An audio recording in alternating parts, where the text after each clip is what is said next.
और अब पाकिस्तान के बाद देश से जुड़ी हुई इस वक्त की बड़ी खबर आपको बता देते हैं। एनआईए ने देश में 70 से ज्यादा ठिकानों पर छापेमारी शुरू की है। गैंगस्टर और उनके करीबियों पर ताबड़तोड़ छापेमारी हो रही है।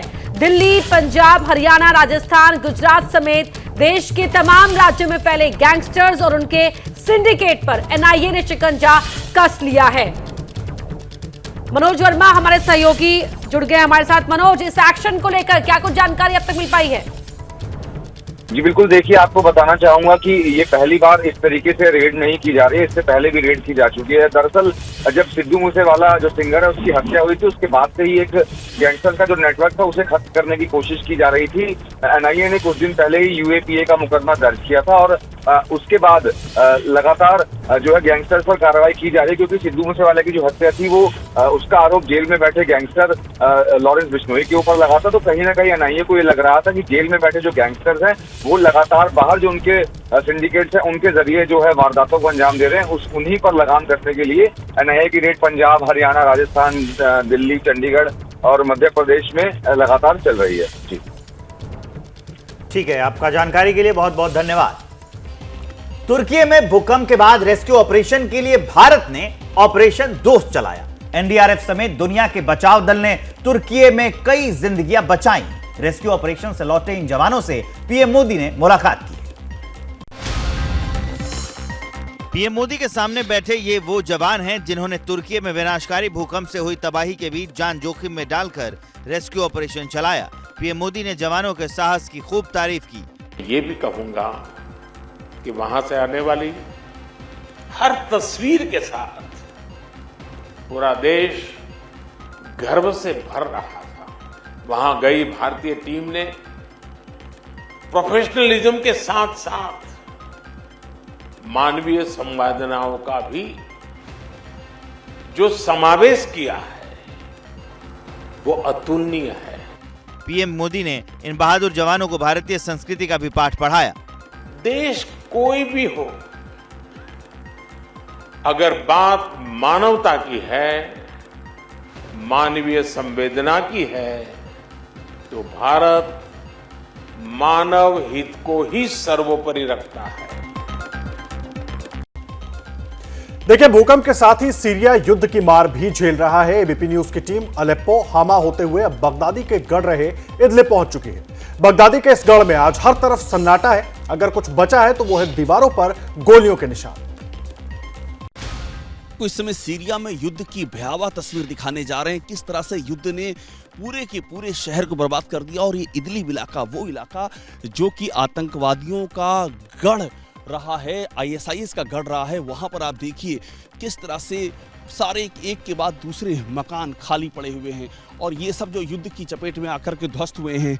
अल बगदादी का जो गढ़ रहा है, उस गढ़ की पूरी तस्वीर आपको हम दिखा रहे हैं। खंडहर बन चुके इन घरों की दीवारों पर हर तरफ गोलियों के निशान थे, तो घरों के भीतर दीवारें टूट चुकी हैं। जो लड़ाके यहाँ से निकले हैं वो लड़ाके अलग अलग जगहों पर चैलेंज कर रहे हैं सीरियन अरब आर्मी को। और अल बगदादी के इस गढ़ में पूरा परिवार उसका यहीं पर रहता था। और जब अमेरिकी फौजों ने ऑपरेशन किया तो उसके कई सारे जो समर्थक थे वो भी यहाँ से गिरफ्तार हुए। और अब यही जो समर्थक हैं ये अलग अलग इलाकों में फैले हुए हैं और लगातार सीरियन अरब आर्मी पर अटैक कर रहे हैं। खंडहर बन चुके इदलिब से लोग पूरी तरह पलायन कर चुके हैं। यहाँ हर पल हमले का खतरा बना रहता है। ऐसे में लोग यहाँ से पलायन कर चुके हैं, लेकिन कुछ लोग अब भी अपने घर का मुंह नहीं छोड़ सके हैं। लगातार सीरियन अरब आर्मी पर अटैक कर रहे हैं। ये देखिए, यहाँ के स्थानीय लोग हमको यहाँ पर दिखाई दे रहे हैं जो यहीं पर रहते हैं। शुक्रान। और कुछ परिवार यहाँ हमको दिखाई पड़ रहे हैं। और इधर देखिए, यहाँ भी पूरी स्थिति यही है। मतलब आप जहाँ भी आगे बढ़ेंगे आपको वही तस्वीर दिखाई पड़ेगी। इधर भी हमको ऐसी ही स्थितियाँ दिखाई पड़ रही हैं। पूरा का पूरा जो शहर है वो टूटा हुआ है, बिखरा हुआ है। और यहाँ पर किसी के लिए भी रहना मुमकिन नहीं है। ये खतरा लगातार बढ़ता जा रहा है। और इस इदलिब में हम ज़्यादा देर रुक भी नहीं सकते हैं, क्योंकि सिचुएशन यहाँ पर बहुत ही ज़्यादा सेंसिटिव है और किसी भी क्षण यहाँ पर अटैक की बातें सामने आ रही हैं, क्योंकि यहाँ पर अभी भी सिर्न अरब आर्मी और जिहादी संगठनों के बीच में लड़ाई जारी है। कैमरा मुकेश यादव के साथ Abhishek Upadhyay, ABP news, Idlib.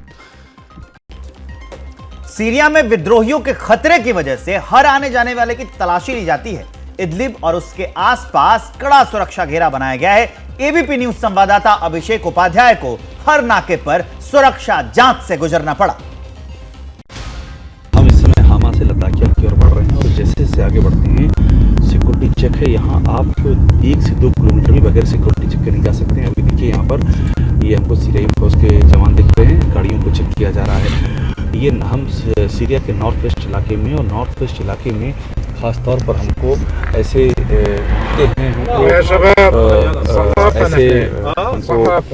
Situation मिलती है। तो अभी यहाँ पर हमको रोका गया है, यहाँ पर पूरी पूछताछ की जा रही है और पूछताछ करने के बाद ही हमको आगे जाने की यहाँ पर इजाजत दी जाएगी। हम इससे पहले अलेप्पो और हामा 2 जगहों पर गए हैं और दोनों जगहों पर भी हमने ऐसा ही देखा है।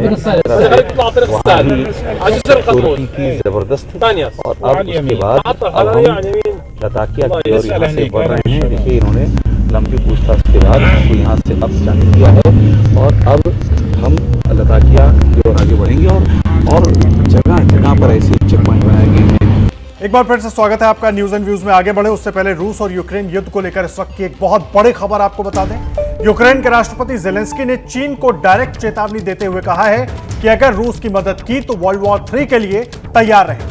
जेलेंस्की ने चीन को धमकाते हुए यह भी कहा कि चीन अच्छी तरह जानता है कि रूस की मदद का नतीजा क्या होगा। यह बड़ा अपडेट हम आपको दे रहे हैं। जो बाइडेन के दौरे के बाद जेलेंस्की का यह बड़ा बयान, इसके कई मायने भी निकाले जा सकते हैं। जेलेंस्की की तरफ से साफ तौर पर चीन को यह धमकी दी गई है कि अगर रूस की मदद की गई तो उसका नतीजा चीन जानता है और चीन उसके बाद वर्ल्ड वॉर 3 के लिए तैयार है।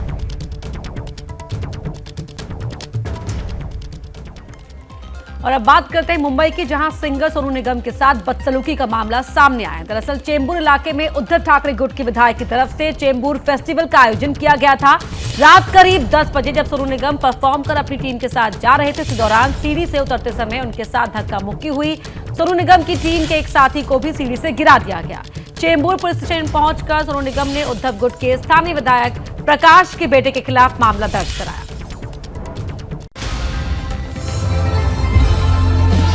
सोनू निगम के साथ धक्का मुक्की की ये तस्वीरें मुंबई के चेंबूर इलाके की है। इन तस्वीरों को एक बार फिर देखिए। सफेद रंग का शर्ट पहने सोनू निगम सीढ़ियों से नीचे उतर रहे हैं, साथ में उनके सहयोगी चल रहे हैं। तभी अचानक पीछे से एक शख्स आता है और सोनू निगम के सहयोगी को धक्का देकर गिरा देता है। इसी दौरान सोनू निगम का दूसरा सहयोगी जब धक्का देने वाले शख्स की तरफ बढ़ा तो उसे भी आरोपी ने नीचे गिरा दिया, जिससे उन दोनों को हल्की चोट भी आई है। सोनू निगम पूरी तरह सुरक्षित हैं। हालांकि बाद में सोनू निगम खुद चेंबूर थाने पहुंचे और पूरी घटना को लेकर पुलिस से शिकायत की। चेंबूर थाने में जो शिकायत दर्ज कराई गई है उसके मुताबिक हाथापाई करने वाले शख्स का नाम स्वप्निल प्रकाश फातप्रेकर है, जो उद्धव गुट के शिवसेना विधायक प्रकाश फातप्रेकर का बेटा है। तो मुंबई से हमारे सहयोगी मृत्युंजय सिंह लाइव जुड़ रहे हैं हमारे साथ। मृत्युंजय, धक्का दिया गया वीडियो में साफ नजर आ रहा है, लेकिन धक्का मुक्की की नौबत आई कैसे? देखिए, ये चेंबूर में 4 दिनों का चेंबूर फेस्टिवल का आयोजन किया गया था और कल उसका समापन था। तो इसके लिए एक संगीत कार्यक्रम बुलाया गया था, जिसमें सोनू निगम को बतौर चीफ गेस्ट बुलाया गया था और उनका कार्यक्रम था 10 बजे। चूंकि 10 बजे के बाद लाउड स्पीकर अलाउड नहीं, तो कार्यक्रम 10 बजे खत्म हो जाता है और खत्म करके सोनू निगम निकल रहे थे।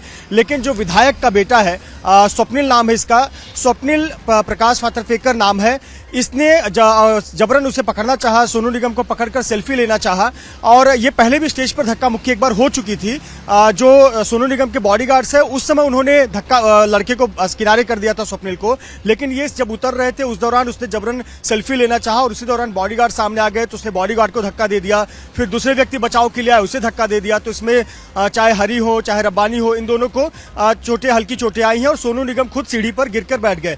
कुल मिलाकर इसमें एक विधायक के बेटे का घमंड है, गुरूर है। कहीं ना कहीं ये उसे लगता है कि उसके पिता ने किया हुआ एक आयोजन है और उस आयोजन में वो एक एमएलए का बेटा है, तो हमारे पिता अगर एमएलए है तो उसका एक रसूख कहीं ना कहीं दिखाने की कोशिश है। और इसीलिए चाहे इतने बड़े स्टार हो, चाहे उसके बॉडीगार्ड्स हो, उससे धक्का मुक्की कर, उससे झड़प कर ये घटना सामने आई है। फिलहाल आरोपी के खिलाफ मामला दर्ज कर लिया गया है, उसे गिरफ्तार तो अभी तक नहीं किया गया है, लेकिन निश्चित तौर पर एमएलए और उनके बेटे की मुश्किलें बढ़ सकती हैं। ठीक है, जानकारी के लिए आपका बहुत बहुत धन्यवाद। अब खबरों में आगे बढ़ते हैं। कुबेरेश्वर धाम में अब कथावाचक पंडित प्रदीप मिश्रा का कुबेरेश्वर धाम एक बार फिर विवादों में आ गया है।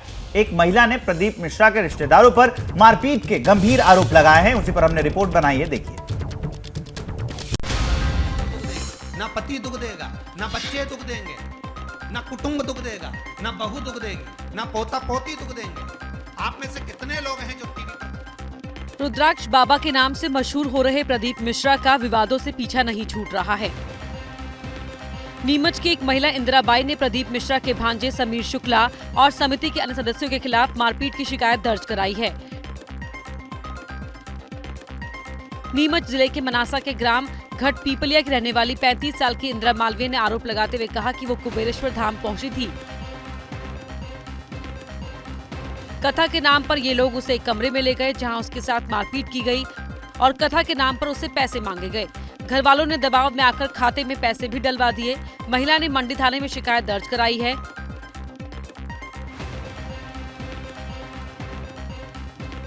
पुलिस का कहना है कि दोनों पक्षों की तरफ से शिकायत आई है, मामले की जांच जारी है। और इस खबर को विस्तार देने के लिए जुड़ेंगे हमारे साथ ब्रजेश राजपूत। ब्रजेश, क्या अपडेट है, आखिर मामला क्या है, वहां के लोगों का क्या कहना है? देखिए, इस पूरे मामले में कल जो महिला थी उसने जाके शिकायत दर्ज करवाई है। उसका कहना कि उसका आसपास की महिलाओं के साथ कुछ विवाद हुआ था। इसके बाद समिति के सदस्य आ गए, समिति के सदस्य उसको पकड़ के पंडाल में ले गए और जहां उसके साथ मारपीट की गई। उसने सीधा सीधा आरोप लगाया है कि जो कुबेरेश्वर धाम के जो महाराज हैं प्रदीप मिश्रा, उनका जो भांजा है समीर, उसने उसके साथ मारपीट की है और उसको तभी छोड़ा जब उसने कुछ पैसे उनके खातों में जमा करवा दिया। हालांकि पुलिस का कहना है कि मामला भी बहुत संदेहास्पद लग रहा है। तमाम पक्षों से बात करनी पड़ेगी, उसके बाद ही इस पूरे मामले में एफआईआर दर्ज करवाई जाएगी। दरअसल इन बाबाओं के सारे परिजन ही उनके खिलाफ परेशानियां पैदा कर रहे हैं, जिसमें इस तरीके के लगातार मामले सामने आ रहे हैं। और ये पहला मामला है जहां कुबेरेश्वर धाम के महाराज के सीधे भांजे पर आरोप लगाया महिला ने जाके शिकायत की है। और इस पूरे मामले में आज उम्मीद रहनी चाहिए कि पुलिस दोनों पक्षों से बात करके उस मामले को आगे बढ़ाएगी, या हुआ तो संभवतः मामला दर्ज भी करेगी। अब एक और बड़ी खबर आपको बता देते हैं, लेकिन ये बड़ी खबर बागेश्वर धाम से जुड़ी हुई है। कुबेरेश्वर धाम में भांजा फंसा है तो बागेश्वर धाम में भाई बाबा बागेश्वर के भाई के खिलाफ एफआईआर दर्ज की गई है। SC/ST एक्ट के तहत बाबा बागेश्वर के भाई के खिलाफ एफआईआर हुई है। बाबा के भाई का वीडियो वायरल हुआ था, जिसमें वो हाथ में तमंचा लिए गाली गलौज करते हुए और मारपीट करते हुए नजर आ रहा था। बताया गया कि बाबा बागेश्वर का भाई एक दलित परिवार की शादी समारोह में पहुंचा और हंगामा किया, उन्हें धमकाया, मारपीट भी की, क्योंकि उस परिवार के लोग बागेश्वर धाम में हुए सामूहिक विवाह के कार्यक्रम में शामिल नहीं हुए थे। और ब्रजेश हमारे साथ जुड़े हुए हैं। ब्रजेश, कुबेरेश्वर धाम में भी यही हाल देख रहे हैं, वहां भांजा है तो यहाँ भाई है, जरा पूरा मामला बताइए। और अब तो मामला दर्ज भी हो गया है। हाँ, देखिए, मेरे पास एफआईआर की कॉपी है जो रात में 12:30 बजे कल आज तड़के या कल रात में दर्ज की गई है। जो बाबा धीरेन्द्र शास्त्री हैं, उनका जो भाई है शालिग्राम गर्ग, जो ऐसे मामलों में बहुत लिप्त रहा है, वो उसके खिलाफ आरोप लगते हैं कि वो दुकान वालों पर अड़ीबाजी करता है। तो उसका एक वीडियो वायरल हुआ था जिसमें एक दलित परिवार के घर जाके वो इस बात पे आपत्ति जता रहा था कि जो शादी हो रही है तो शादी सामूहिक विवाह सम्मेलन में क्यों नहीं हुई। दूसरा कि यहाँ जो गाने बज रहे हैं उन गानों पर उसको आपत्ति है। यहाँ पे गाने से वही बजना चाहे जो वो चाहेगा, यानी कि कुबेरेश्वर धाम के भजन बजने चाहिए।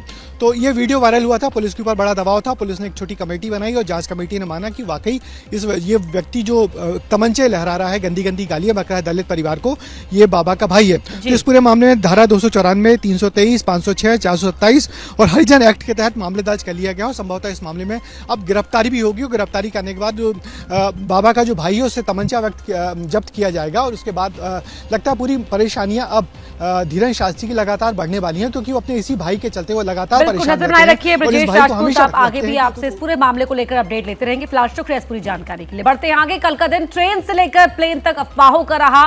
ट्रेन और प्लेन में बम होने की सूचना मिली, हालांकि राहत की खबर यह रही कि दोनों ही अफवाह साबित हुई।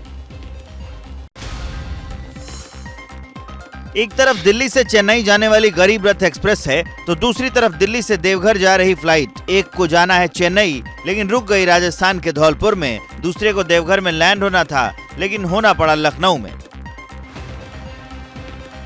पहले बात गरीब रथ एक्सप्रेस की। ट्रेन झांसी की तरफ बढ़ रही थी। जैसे ही ट्रेन धौलपुर स्टेशन पहुंची वैसे ही उसे आपात स्थिति में रोका गया। फटाफट ट्रेन की जांच शुरू की गई। दरअसल रेल मदद पोर्टल पर एक यात्री ने ट्रेन में बम होने की सूचना दी थी और सूचना देने वाले ने बताया कि उसे 2 लोगों ने बताया है।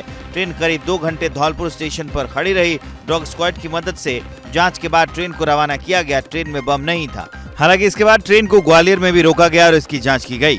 अब आपको लखनऊ लेकर चलते हैं। यहाँ दिल्ली देवघर फ्लाइट में बम होने की सूचना फोन से मिली। सूचना के बाद संदेह के आधार पर इमरजेंसी लैंडिंग लखनऊ में कराई गई। बम स्क्वाड दस्ते ने फ्लाइट को चेक किया। यहाँ भी सूचना अफवाह साबित हुई। हैदराबाद से आरोपी को गिरफ्तार कर लिया गया है। और न्यूज एंड व्यूज में अब बात कर्नाटक से आई एक दिल दहला देने वाली वारदात की। आईफोन के लिए एक युवक डिलीवरी बॉय की हत्या कर शव को 3 दिन तक उसने घर में रखा। पुलिस ने आरोपी युवक को अब गिरफ्तार कर लिया है। कर्नाटक के हासन में पेट्रोल पंप पर बाइक सवार लोग अपनी गाड़ी में पेट्रोल भरवा रहे हैं। इसी बीच एक लाल टोपी लगाए एक स्कूटी सवार आता है। वो गाड़ी से एक बोतल निकालकर पेट्रोल लेता है और वहां से चला जाता है। किसी को इस बात का एहसास भी नहीं हुआ कि जो शख्स बोतल में पेट्रोल ले रहा है वो एक कातिल है। अब जरा एक और तस्वीर देखिए। लाल टोपी पहना वही युवक स्कूटी लेकर जा रहा है लेकिन इस बार इसकी स्कूटी पर एक डेड बॉडी है। आरोप है कि हेमंत दत्ता नाम के शख्स ने एक डिलीवरी बॉय की पहले हत्या की और बाद में स्कूटी पर शव ले जाकर जंगल में जलाने की कोशिश की। पुलिस के मुताबिक आरोपी ने ऑनलाइन आईफोन ऑर्डर किया था। 7 फरवरी को जब डिलीवरी बॉय फोन लेकर पहुंचा तो आरोपी हेमंत दत्ता ने उसकी हत्या कर 3 दिन तक शव घर में रखा और फिर जंगल में ले जाकर जलाने की कोशिश की। फिलहाल पुलिस ने आरोपी युवक को गिरफ्तार कर लिया है। और अब इंदौर से हैरान कर देने वाली एक खबर। एक छात्र ने अपनी प्रिंसिपल को आग के हवाले कर दिया। वजह थी सेमेस्टर का रिजल्ट ना मिलना। कबीरदास ने गुरु को भगवान से ऊंचा दर्जा दिया लेकिन एमपी के इंदौर में एक छात्र ने एक प्रिंसिपल पर पेट्रोल डालकर आग लगा दी। पूरी घटना हैरान करने वाली है। दरअसल इंदौर के बीएमसी फार्मेसी कॉलेज में पढ़ने वाला छात्र आशुतोष श्रीवास्तव 7वें सेमेस्टर में फेल हो गया। छात्र ने फिर से परीक्षा दी। परीक्षा में छात्र पास हो गया लेकिन उसका रिजल्ट रोक लिया गया। जिसके बाद आरोपी ने प्रिंसिपल पर ही हमला करने का प्लान बनाया। आरोपी ने प्रिंसिपल पर उस वक्त हमला किया जब वो कॉलेज परिसर में ही थे। इस दौरान आरोपी छात्र वहां पहुंचा और पेट्रोल डालकर प्रिंसिपल को आग के हवाले कर दिया। आग इतनी भयानक लगी कि प्रिंसिपल का 80% शरीर जल चुका है। घटना के बाद आरोपी पास के ही 3 फॉल पहुंचा और सुसाइड की कोशिश करने लगा। हालांकि पुलिस ने उसे पकड़ लिया। आरोपी पर धारा 307 के तहत केस दर्ज कर लिया गया है। आरोपी पहले भी एक प्रोफेसर पर चाकू से हमला कर चुका है। मध्य प्रदेश के कटनी में बड़ा हादसा टल गया। जिला अस्पताल में शॉर्ट सर्किट से आग लग गई जिस पर काबू पा लिया गया। हादसे के वक्त वहां 50 से 60 बच्चे भी मौजूद थे। तस्वीरें कटनी के जिला अस्पताल के महिलाओं और बच्चों के वार्ड की हैं। शॉर्ट सर्किट से आग लगी और हर तरफ धुआं धुआं हो गया। सबसे बड़ी मुश्किल ये थी कि उस वक्त वार्ड में 50 से 60 बच्चे मौजूद थे। गनीमत यह रही कि घटना पर किसी की जनहानि की सूचना नहीं मिली है। आग लगते ही वार्ड को खाली करा लिया गया। जिला के आला अफसर एक्शन में नजर आए और मौके पर पहुंचे। सभी को बाहर निकाला गया। फायर ब्रिगेड मौके पर पहुंची। बताया जा रहा है कि धुएं से कुछ महिलाओं की हालत बिगड़ गई लेकिन प्रशासन का दावा है कि सब ठीक है। जिस वक्त अस्पताल में आग लगी उस वक्त रात के 10 बज रहे थे। एकाएक आग लगने से हर तरफ अफरा तफरी का माहौल बन गया। लोग इधर उधर भागने लगे जिससे व्यवस्था बनाने में थोड़ी परेशानी हुई। पुलिस का कहना है कि एसी में शॉर्ट सर्किट इसकी वजह हो सकती है लेकिन अभी पूरी जांच के बाद ही आग लगने की वजह का फाइनल पता चलेगा। अगर आग पर समय रहते काबू नहीं पाया जाता तो ये बहुत बड़ा हादसा हो सकता था क्योंकि जिन वार्ड में आग लगी थी वहां छोटे बच्चे और गर्भवती महिलाएं थी। न्यूज एंड व्यूज में आगे बढ़ते हैं। बात बिहार की। देखिए, बिहार में अपराधियों के हौसले बुलंद हैं। पटना से लेकर हाजीपुर में अपराधियों का तांडव देखने को मिला। पटना में हिंसा के बाद जहां कल भी उपद्रव हुआ वहीं हाजीपुर में दबंगों ने एक ढाबे में आग लगा दी। जलता हुआ ये ढाबा बिहार की कानून व्यवस्था पर सवाल खड़े कर रहा है। या कि लपटे सुशासन बाबू से सवाल कर रही हैं कि आखिर कब तक दबंगों की मनमानी चलती रहेगी।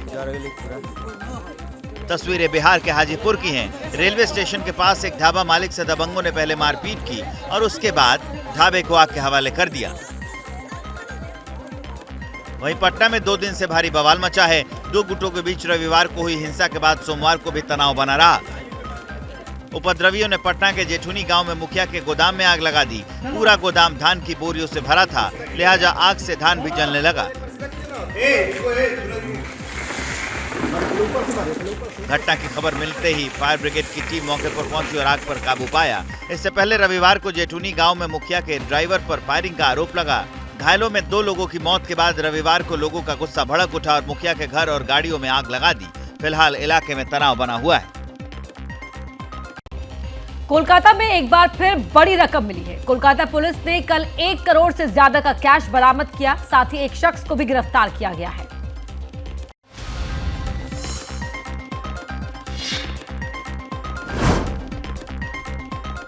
इतने नोट एक साथ कभी देखे हैं आप? पूरी रकम 1 करोड़ 3,44,400 रुपए निकली है। तस्वीरें कोलकाता के व्यस्त इलाके पार्क स्ट्रीट की हैं। एंटी राउडी विभाग और एसटीएफ की टीम के संयुक्त अभियान में इस रकम की बरामदगी हुई है। जांच टीम ने एक व्यक्ति को भी गिरफ्तार किया है जिसका नाम राजेश अग्रवाल है। राजेश अग्रवाल न्यू अलीपुर एरिया का बताया जा रहा है। छापेमारी टीम के सदस्यों ने पैसे के स्रोत और इतनी बड़ी मात्रा में नकदी अपने साथ ले जाने की वजह के बारे में पूछताछ की, लेकिन राजेश अग्रवाल इसका उत्तर नहीं दे सका और अपने बचाव में कोई दस्तावेज भी पेश नहीं कर सका। फिलहाल पुलिस का कहना है कि आरोपियों से पूछताछ की जा रही है, जिसके बाद ही कुछ साफ हो पाएगा। खबरों में आगे बढ़ते हैं। जोशीमठ की दरार फिर से डराने लगी है। जोशीमठ की सड़क पर दरार आ रही है। इन दरार की खबरों ने 4 धाम यात्रा से पहले चिंता बढ़ा दी है।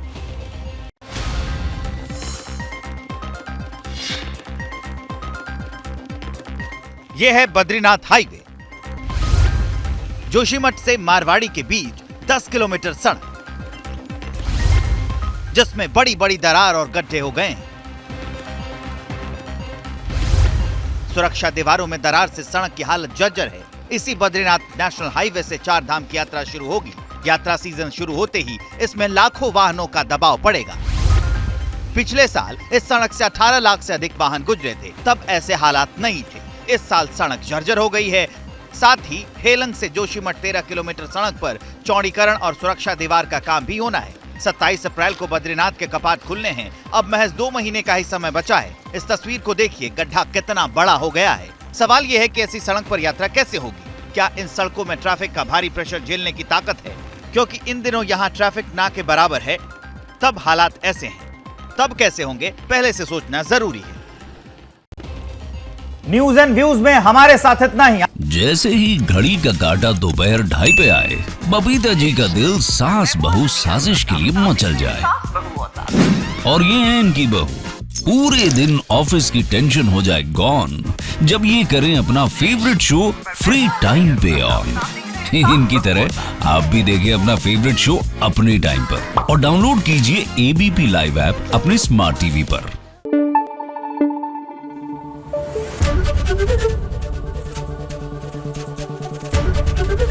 एबीपी न्यूज आपको रखे आगे।